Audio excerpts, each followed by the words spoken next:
All right. Welcome back to the GSMC Wrestling Laureate podcast brought to you by the GSMC Sports Network. I'm your host, Eric. Just to kind of reflect on what we talked about our WWE SmackDown review, our WWE Raw preview.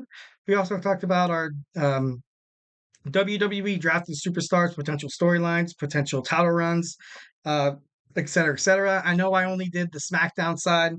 I wanted to do the Raw side, but damn draft. The dang NFL, not NFL, the dang WWE draft got to me, and I went a little overboard with it. So, running out of time. So let's go ahead and talk about this. Um, Carmelo Hayes, the man. No, I'm just kidding. No, it's not about the next segment. We're going to talk about just former general managers. First, let's talk about John Laurinaitis. John Laurinaitis was on SmackDown from 2012 to from April 2012 to June 2012. Obviously, they didn't think of him that highly, so he was only general manager for a little while. But I remember when he was a general manager, it was actually it was during the whole John Cena era kind of thing, and I knew John Cena was kind of like that. Like you saw John Laurinaitis come out white collared, kind of a I don't want to say that word, kind of a jerk. Okay, yeah, I think that works. Kind of a jerk. And John Cena comes out representing the blue collars, and he's like, "Hey, like we're the real like reason why our society is stimulating the economy and this and that and the other." So I thought that was pretty cool. Definitely a nice little kind of a nice little way to kind of get into that. Talking about John Laurinaitis. All right. Next, we have Daniel Bryan. Daniel Bryan is an amazing. I thought he was great. I thought he was great. He was on SmackDown for 2016 and 2018. Definitely one of the reasons why I got back into wrestling. I took a little wrestling hiatus, but when I came back, it was exactly in 2016. It was in 2016. I started watching wrestling again, and I even have a poster on my wall of my favorite era. Well, not favorite era, but what kind of made me fall back in love. You saw Dean Ambrose there, John Cena, AJ Styles, all on SmackDown, the Usos, The Miz, and it was just, I don't know, it was just something new, something fresh. And I was used to kind of seeing, the same product over and over again. So I kind of like took a step away from WWE. But after watching a couple events, I eventually wound up as your GSMC Wrestling Laureate. Definitely happy that it happened. I'm here. So next we're gonna talk about Paige. Paige was a great. I thought she was pretty cool, but she lasted in SmackDown from April 2018 to December 2018. A little short, but ultimately she had that injury and she couldn't come back. A lot of people like wanted her to come back into the ring, but it was just too much stuff. Eventually, she had to move away from WWE to get her singles career back in order. And lo and behold, she's on AEW and she's one of the huge wrestlers there. I thought so. I'm absolutely happy for Paige. I think she was great as the GM. Yeah, I think Paige deserves some recognition. And just honestly, like I said before, I really honestly like the job that Nick Aldis is doing of staying out of the storylines. Definitely the Paul Levesque era kind of thing. Paul Levesque said himself that he will never, ever, ever kind of insert himself into a storyline, kind of what Vince McMahon loved to do on and off. One of the reasons why we loved Vince McMahon and part of the reasons why we hate him was because he just kind of came in and he did whatever the hell he wanted. He was like, "All right, I'm gonna start a storyline with this person." And we would be like, "All right, let's see this old guy, taunt more people. Let's see him fight D Generation X with his son Shane and the Spirit Squad." And don't get me wrong, entertaining as hell, absolutely entertaining as hell. But sometimes it does get a little, repetitive. It gets a little repetitive, and wrestling fans, I don't know, they just we want to see something different. Next, we're talking about Paul Heyman. Paul Heyman, SmackDown general manager 2003 to 2004. Ultimately, I felt like he was kind of let go because the direction he was taking the company, like I said before in a prior podcast, that Vince McMahon kind of liked having control over his general managers. And it's not like he didn't have control over Paul Heyman, but it's like Paul Heyman kind of wanted to have its own product in ECW, wanted to keep certain superstars and stuff like that. Back in 2008, where he would, wind up as the, general manager again. But I don't know. It just something that when you kind of see like talent kind of go somewhere else or like have different views, you butt heads and stuff like that, and ultimately that kind of led to why Paul Heyman is not a general manager. But definitely might be one in the future. Definitely might be one in the future. That'd be pretty cool. Next we have Teddy Long. I want to say Theodore Long, but I was like, yeah, that's correct. That's being polite. But I like Teddy Long because it's just Teddy Long. He used to be a referee in the WWF. Eventually made it up to general manager status. Definitely, he had a catchphrase of "Tonight you're going to fight the Undertaker," and everybody's like, "Oh my God!" That's kind of like a meme that's going on. Absolutely, like that's been going on for just ages ever since it started. So Teddy Long's favorite wrestler obviously is probably The Undertaker. So Theodore Long, absolutely pretty cool. He was a SmackDown GM from 2004 to 2007, and then he had a second try at it from 2009 and 2012. So absolutely love Theodore Long. He's the Mac Daddy. Next, we're going to talk about Vicky Guerrero. I so lament I only kind of put her on this list because she was Eddie's wife. The way she kind of was inserted into the storylines and how she had romantic, like that's kind of like I'm like, all right, like that's I guess in a way she kind of kept the business going aspect, um but I don't want to sound mean. I don't want to be like, you know what, she never should have been on wrestling at all after Eddie passed. But like I said, I don't mean to rattle any doors or anything like that. But honestly, that's what I think. But ultimately, people have different opinions. All right, next we have Kurt Angle. Kurt Angle, the man, the Olympic gold medalist. He was a general manager. He was a general manager through the whole trying to push Roman Reigns, and that didn't really work out. A lot of fans like booed Roman's matches. I went to a live event. I think I went to WWE No Mercy at the Staples Center. Well, when it was the Staples Center. Um, and I remember seeing that match. I think he fought Braun Strowman or something like that. And ultimately, everybody was booing. Everybody knew that they had their plans with Roman and didn't really move on. Next, we have William Regal. William Regal was the Raw general manager from 2007 to 2008. And honestly, it's better known and it's kind of better off that he found himself, a calling in NXT. To be honest, 1,010%. He was better as an NXT general manager than he was on, on Raw, Monday Night Raw, or just something in general. So honestly, not that I hate not that I hated William Regal, because William Regal was one of the, when he came into the WWE, from like he was like this new European superstar, super awesome, seemed like didn't necessarily kind of have the same body type as everybody else. You still like kind of rooted for him because he was like kind of like that born underdog, but he found success in NXT, so good for him. Next, I kind of, just to kind of hit on real quick, talk about we had AJ Lee.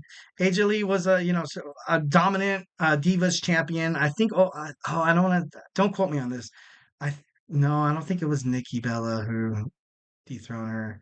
But yeah, anyways, she was good. She was good. Definitely one of those, one of those examples of why you don't really want to insert the Raw general manager or SmackDown general manager into any like storylines. Like it was entertaining, it was cool and all, but honestly, I just think that wrestling's kind of over that.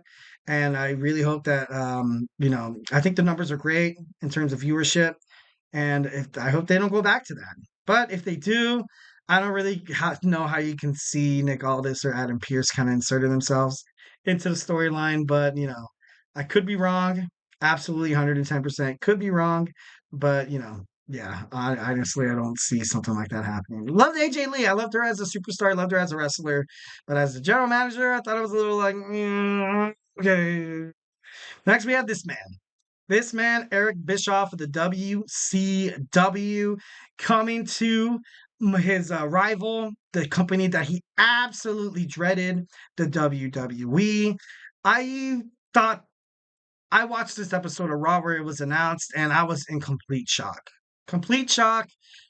I was like, but then again, like it's not really shocking because of how Vince was and kind of how like he wanted to kind of portray like WWE or WWF being the dominant brand and defeating WCW. It's like, yeah, I beat you. Now I'm your boss. And I feel like that's kind of like was one of the huge main reasons why Eric Bischoff was like kind of signed for Vince's ego aspect because like the moment Eric Bischoff started making creative moves and started pushing the limits in terms of Monday Night Raw, like Vince didn't like it. And like I said before, him and Heyman were canned. Him and Heyman were canned because they had different ideologies of how they wanted to have WWE. Definitely needed some creative input at that point, but Vince McMahon, stubborn as he is, that's just Vince. Next up, we're going to talk about Adam Pearce. Like I said before, I want to throw flowers on Adam Pearce because I really like how he's not really trying to become a part of the show. I think that part of wrestling is over. And I know I sound like a broken record here talking about this because I think it's just so damn important. It's so damn important having your managers and having your bosses come in and just do whatever the hell they want on the chosen promotion. It's not good. It's not good. I don't like the way that it was back in the day. And to be brutally honest, if it ever happens again, you can bet that you will see a decline in your viewership, ratings, TV ratings, ticket sales, merchandise sales, et cetera, et cetera. And I hope that it never goes back that way. Next, we're going to talk about Mick Foley. Mick Foley has been probably the biggest WWE underdog in history. He has the four personas as Mick Foley, Mankind, Cactus Jack, and Toodaloo. Like, you love this man. I love this man. I love seeing Mick Foley, but it just sucks that he constantly got his ass kicked by Triple H. At Royal Rumble, No Way Out, WrestleMania, you name it, it happened. So obviously they were probably pushing Triple H at that moment, but you got to respect Mick Foley and all the sacrifice he's put into the company. You can't really tell the story of the Attitude Era without Mick Foley. Like he did so many good stunts with the Undertaker. Obviously that Hell in a Cell where he flew and Jim Ross was like, "He's dead. He's got to be dead." Like it was just like something like totally exciting. So Mick Foley, just he deserves. He was Raw commissioner for a little bit, but he deserves some flowers. He deserves some flowers. All right, next you have Stone Cold when he retired officially. Got hurt with this whole neck injury and stuff like that, having to get surgery. WWE kind of didn't want to part ways with Steve Austin too long. They did it for a little while, but ultimately bringing him back, were kind of like coined that what phrase. This is kind of how this is the what's. You know how Daniel Bryan has the yes movement. This is kind of like the start of the what, what, what, what. This is how it all started. Stone Cold Steve Austin coming back, giving the WWE a second, kind of like not. I want to say second because I know he had his past like career. Basically, for him to kind of be on the main stage and making him co-general manager of Monday Night Raw with Eric Bischoff. I thought this was pretty cool. It was funny. They made a rivalry out of it where eventually they would have to fight each other at the 2005. Um, no, 2003 Survivor Series between Team Bischoff and Team Austin. So yeah, no, I think it is. I think it was 2005. Don't quote me on that. But yeah. So ultimately, it was kind of cool to see how he kind of pissed him off. So I don't know. We love Stone Cold because of the way he can rattle up the fans and rattle up WWE management, and just basically what entails of having the Texas rattlesnake on any given wrestling show. So definitely loved seeing him in that little feud with Eric Bischoff. It was about time because if you once when WWE Invasion happened, the whole reason why WWE lost was basically it was like based on like some of the betrayal of Stone Cold Steve Austin. So and Stone Cold Steve Austin didn't care. For him, it was like it was like a huge like I don't want to do the middle birds, but that's what Stone Cold Steve Austin does. It was like a huge like kind of like a screw you to Vince McMahon ultimately, but I think he created some pretty good drama there. It's pretty good drama. So yeah, that's my show, guys. Hope you guys liked it. Hope you guys are enjoying Monday Night Raw tonight. But eventually all good things must come to an end. But don't worry, I'll be back tomorrow, same time, 8 p.m. at the GSMC podcast Podcasting Network or the GSMC Sports Network. But yeah, thank you for tuning in to the GSMC Wrestling Laureate podcast presented by the GSMC Sports Network. Your support means a lot to us, so please remember to Superman punch that like and subscribe button to the show and leave a positive review. It really goes a long way, guys. A kind gesture changes the world one day at a time. We love peace, love, and positivity at the GSMC. At the GSMC Sports Network, well, and Podcasting Network in general. So remember, we also invite you guys to follow us on Facebook, Twitter /X, TikTok, and Instagram for more content and updates. Like I said before, if I haven't made you a wrestling fan by now, we have other podcasts. We have Nelson on basketball. The NBA playoffs are, crucially heating up, and of course, with the NFL draft recently happening, we have a couple of football podcasts with Manny, the Chip Shot Football Podcast. We also have Kenneth on the football podcast, GSMC Sports Network. So, if you want to find the new download, what happened at the draft and kind of like the grades, kind of where your team is heading for next season and what to expect, remember to hit up those shows. Absolutely. They're dynamite shows, guys. Here at the GSMC Podcasting Network, we do a lot of podcasts. Definitely, high quality, good entertainment. And we're just we're the bloodline of podcasting. No, definitely would love to see you guys, join the fray, join the movement. It's going to be awesome. So once again, hope you guys had an amazing weekend.